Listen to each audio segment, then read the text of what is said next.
Now, Louise, Meghan has been compared to Gwyneth Paltrow many times. Gwenny's unfazed by the comparison, and frankly, I think her aesthetic, I should say, is really quite different. How interesting is this recent reporting?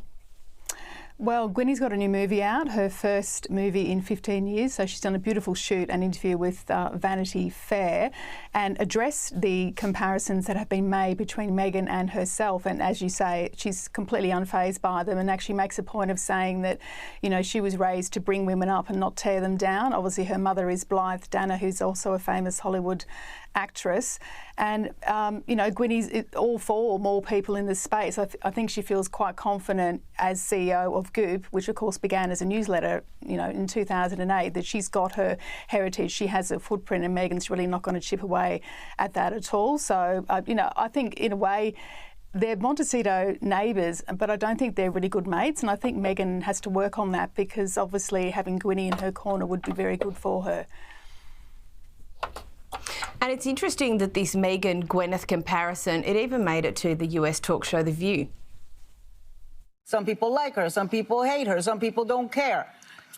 But I mean, it's over and over and over again. I think she got at her show again. She got renewed. Something about her that triggers people. I don't know what it is. Maybe because she's a duchess. She married a prince. And she married a prince. We all wanted to marry a prince. Yeah. So everyone's jealous of her. Is that it?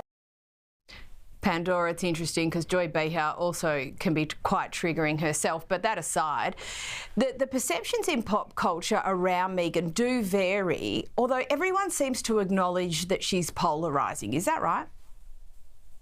Yeah, very much so. That is completely correct. Bang on the head, Caroline.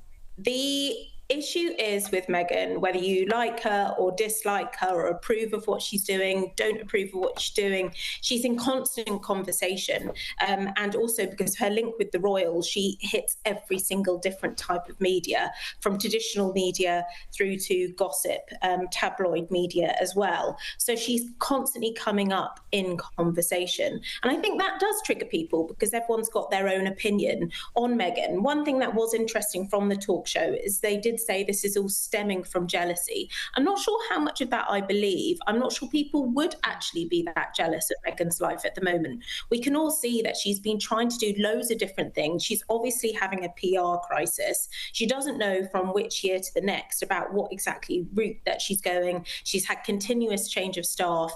Yes, she does live a privileged life, but I don't really know whether that could really sort of be brought down into jealousy. I think people look at people with privilege and perhaps they want that. But right now, the current position that she's in, I'm not sure there is that much to be jealous of because she's just trying to figure things out in the world.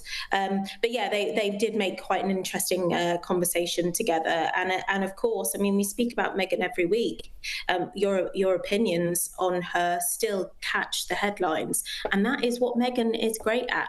And if her PR policy advice is to make a headline, then she's doing it very, very well.